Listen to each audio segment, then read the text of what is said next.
Hello, everybody. I'm glad that photograph's gone. And I also like to celebrate those of you who are still in the room and thank you for sticking with it, even though there is coffee and probably cakes being served outside. Don't go yet. There's a little bit more to cover. I'm very grateful to be given the opportunity to come here. And what I'm not going to do is kind of talk about anything specific in the sense of examples. I'll have a few, but I'm going to kind of pull together, I think, what are some of the loose threads that have come out of what I've seen here so far today. And it's always good to come to events like this to hear some common themes around accessibility, to see the good ideas and the good practices, the bad and sometimes the downright ugly. But it's good to see what works and also where the challenges are.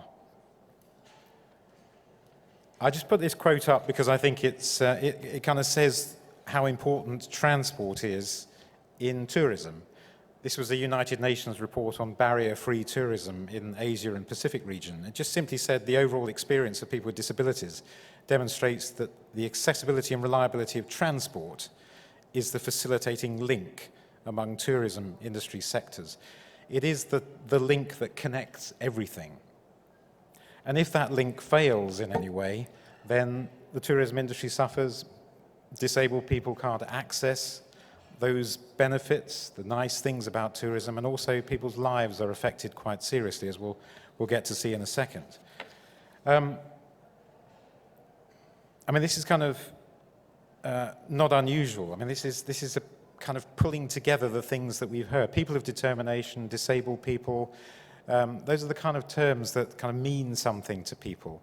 We've moved a long way from using terms like crippled, which of course is actually a term that you would never use, certainly in the UK. Handicapped is something that very rarely gets used, although in Europe it's still a term that is used, and I think that's changing as well. And why I think it's important to kind of almost forget about the terminology is because accessibility is about everybody. And disability, I mean, there's a social model of disability which I think is pretty much accepted now, and that is that we all know that people do not have disabilities. People are disabled by the way others design and build stuff, about the way buildings, transport, toilets, ticket machines, phones, everything is designed. If it's not designed to be inclusive, then it disables those people who can't use it. And also, people are disabled by the way we plan and deliver services. So people are disabled by society, by other people, rather than being enabled by society. And I think the things we've heard about inclusive design and universal design are absolutely key to understanding how we make a society that actually enables people rather than excludes them. And by continuing to fail to design, operate, and deliver those enabling environments and services, we continue to exclude people and to disable people. I think making things accessible for disabled people, not only improving the access and the quality of the experience for pretty much everyone else, parents with young children and buggies. I have twins, and I remember very challenging times trying to get a double buggy onto trains and onto buses. I was disabled by the design of the environment around me as much as anybody else's. People with luggage, visitors, tourists, people who are unfamiliar in an environment, often tourists who may be coming for the first time. They want to feel excited and invited and enabled by what's around them. For the sake of putting it into some context, in the UK we have about 14 million disabled people. That's around 20% of the population. We also have an aging population. We know that most disabilities are age-related. As my mother keeps reminding me, the older we get, the more we fall apart. And I think that's sadly the way it is. Our vision may go, hence the glasses. Our hearing may become less good.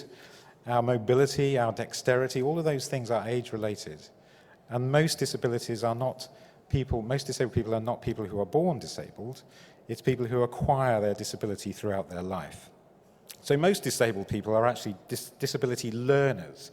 They're not lifelong disabled. And I think that's a really important distinction to make, because often people who become disabled over time don't realize that they can't do what they used to be able to do. And it becomes a surprise sometimes and a shock when they realize that. And that can often ruin an experience. And the challenges that people face increase with age. Confidence decreases when things don't adapt and improve to meet the changing needs and expectations. But for many people, the ability to be mobile, to access safe, well-functioning and good value transport is absolutely essential for them to live confident, healthy, independent and socially connected lives. We're living longer. We want to enjoy the freedom to travel and all the benefits that brings for as long as we can. And I've simply listed there some of the more obvious disabilities if we want to use those labels. And what you'll see is that the vast majority are actually non-visible. It's not about obvious things. As somebody once said to me, well, it's all about white sticks and wheelchairs and assistance dogs. Well, it's not. It's very important. But actually, the vast majority of disabled people, you would not know just by looking at them. And that creates challenges of its own, as I'll get on to. An accessible transport system supports disabled people access to tourism, employment, healthcare, sports and cultural events. We have the Expo coming up next year here. The 2012 Olympics in London were a real driver for improvements in accessible transport in London. So really use these moments, use these events to make those changes, because there is a legacy that goes with that lasts for generations. For accessing a social life and for being included and having a sense of well-being, all of those things absolutely essential. Just very quickly about the organisation I chair. It's a public body within the UK. It sits within the Department for Transport. Our statutory role is to advise ministers and government on access to transport. But we have a vision, which is that disabled people should have the same access to transport as everybody else, to be able to go where everybody else goes and to do so easily, confidently, and without extra cost. The UK government has, in July last year, so just over a year ago, published its inclusive transport strategy. And it has about 100 commitments in there to action, to actually improve things. So that covers personal mobility, rail, bus, taxis, private hire vehicles, the pedestrian and built environment, aviation, maritime, and future mobility, which I'll get onto in a second, which is really important. But it's not set out according to modes of transport. It's fantastic if you have, as you do in Dubai, have a very, very accessible metro system. But what's important is how you connect from the metro system, as we've been hearing, to taxis, to trains, to buses, how you use the pedestrian environment in a way that doesn't become challenging because there's lots of building work going on. Any of those things can ruin a journey and ruin a trip. So what it does, it sets out in sections rights and responsibilities. In the UK, we have a very well-established set of rights that disabled people have, and responsibilities on providers of services and builders of buildings. It covers staff training, because that is absolutely key. If we have a jigsaw, you can have all the accessible facilities in the world, physical access, ramps, wide doorways, changing places, toilets. But if you don't have people who can provide assistance, then you may as well not have a lot of that physically accessible equipment. So staff training, the right level, the right quality, face-to-face, not 15 minutes online when you have time, is really important. Information and awareness, we've heard that information is really, really key. Information can disable all of us at some time. If we can't get the information to know where we're going, then we're all vulnerable in that sense. So clear, precise, accurate information we've heard from various speakers.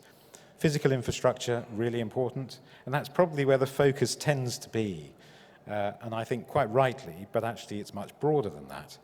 The future of inclusive transport is included in the strategy, as is really important monitoring and evaluation.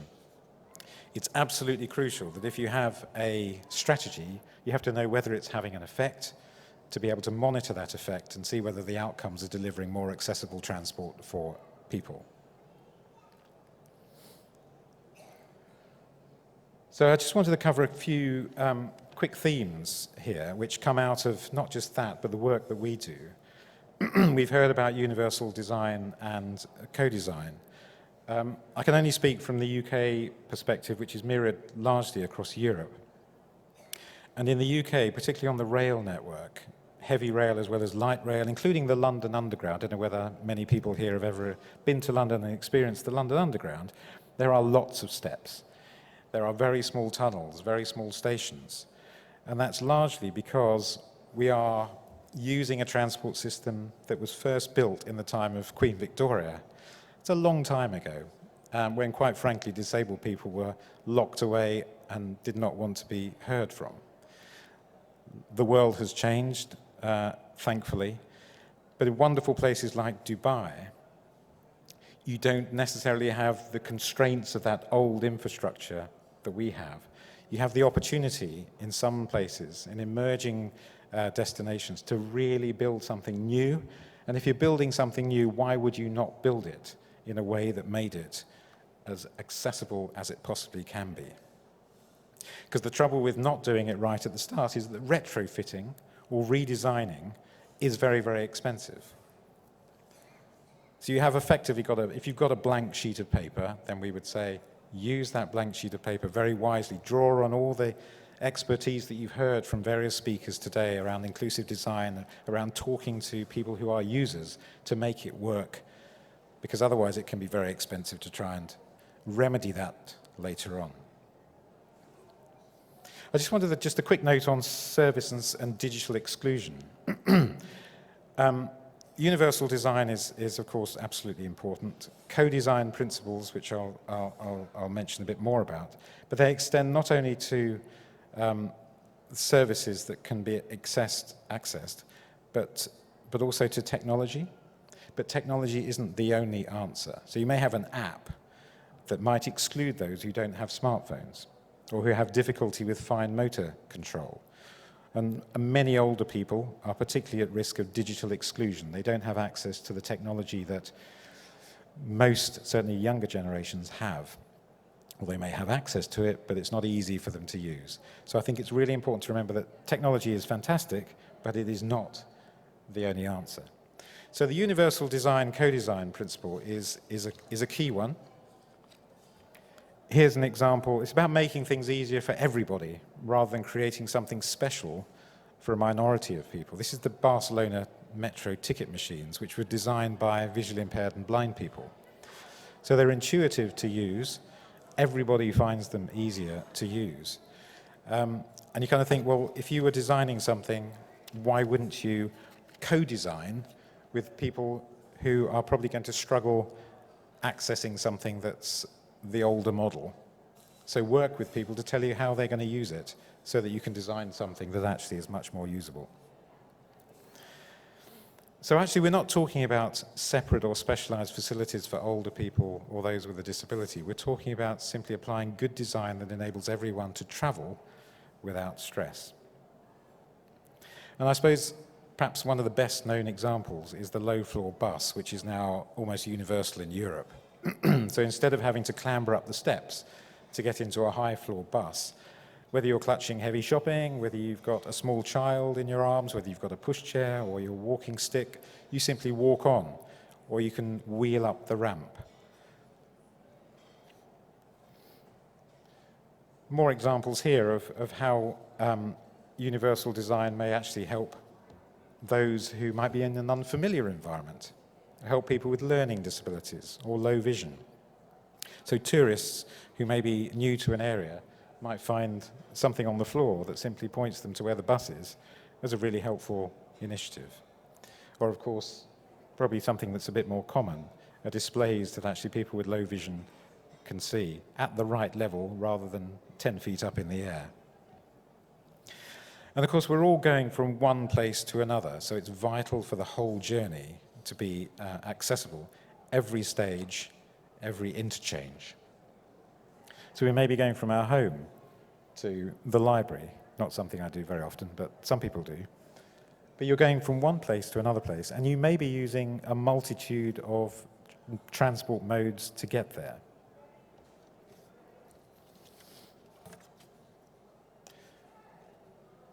I'll come back to that one in a second, but people need to be confident to travel because confidence unlocks so much in life. So I'd question, would a disabled person be confident to make a journey from their home to a destination if the railway system they will be using is modern and accessible? Well, the answer would probably be yes, but it may be no if there's a risk that other parts of that journey from their front door to their destination, or all parts along that whole journey, if something goes wrong, if something isn't accessible, if something is temporarily obstructing their way, as we've heard about building works, construction works can make pavements inaccessible. That kind of impact can ruin people's confidence to travel in the future. So if somebody is anxious about traveling, leaving their front door to make that journey in the first place, a little upset like that can actually put them off for a long, long time.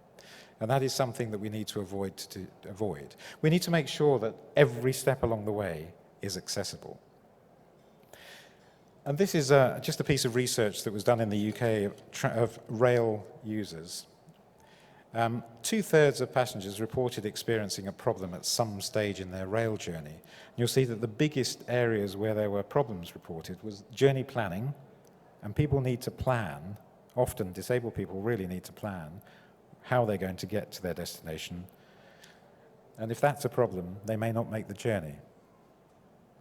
Buying tickets, we saw the Barcelona Metro example, but actually buying tickets can be a really, even for me, confusing, intimidating, and often the information is not clear, and that's not a good experience.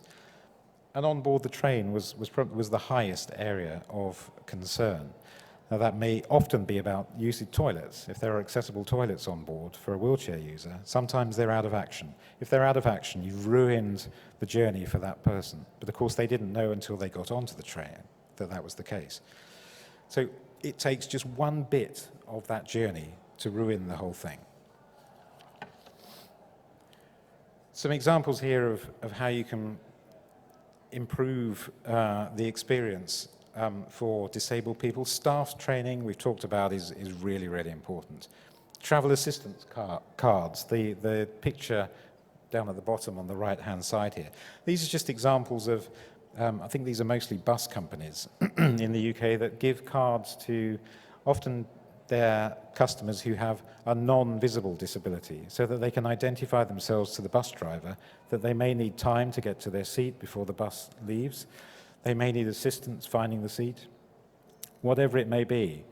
And the idea here, rather like the sunflower lanyard that you'll see there, which is being rolled out at airports and some train operators in the UK and also at some supermarkets, the same design, is for non-visible disabilities, where people just don't want to shout or don't feel confident about going up to somebody and saying they need help, but something that's discreet, something that's it's just there.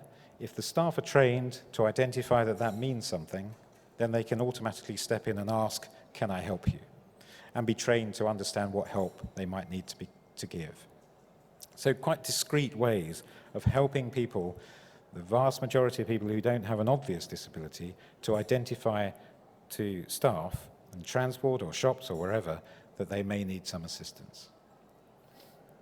And we also have campaigns to educate the public, schemes like Please Offer Me a Seat.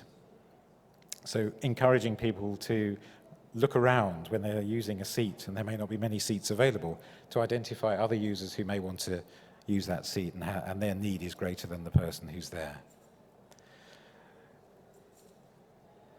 Just a few pictures showing some examples of accessible as well as inaccessible transport. Taxis in London, black cabs are all designed to be accessible for wheelchair users.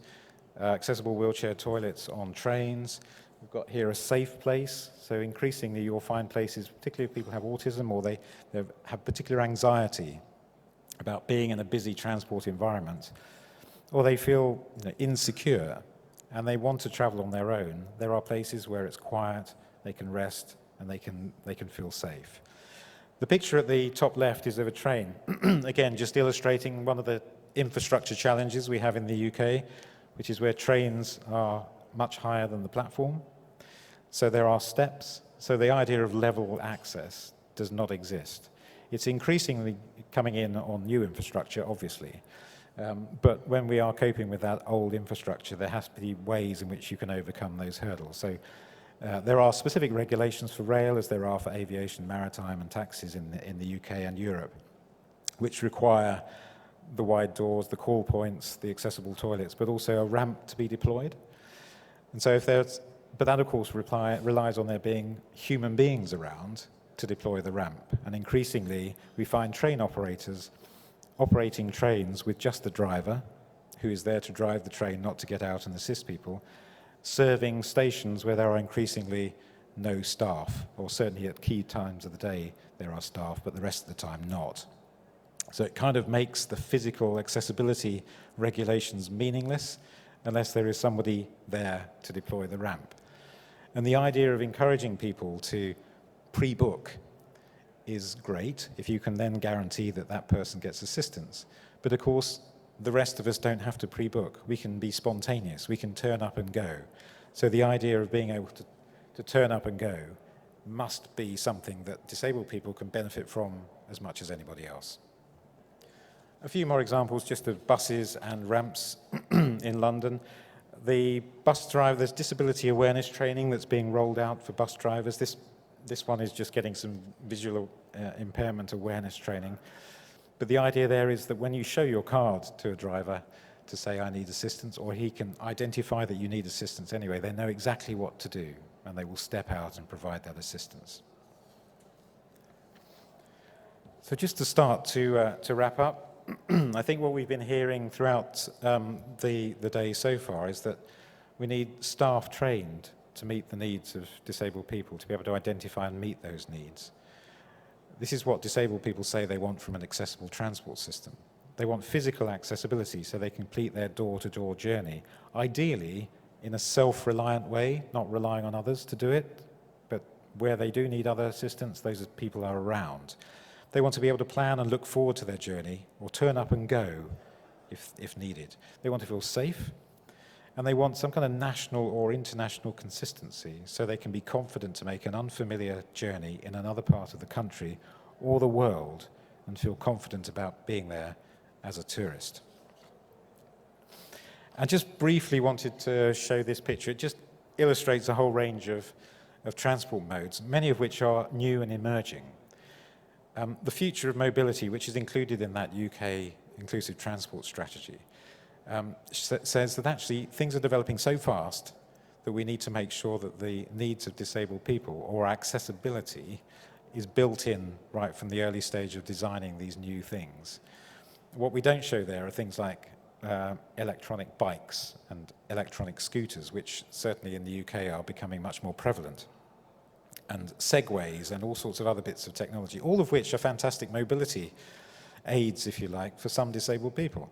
And of course, autonomous cars, driverless cars, self-driving cars, whatever you want to call them, have the potential to really provide mobility for many disabled people who would never be able to drive their own vehicle and who would never be able to afford to use taxis, which in the UK are often very expensive.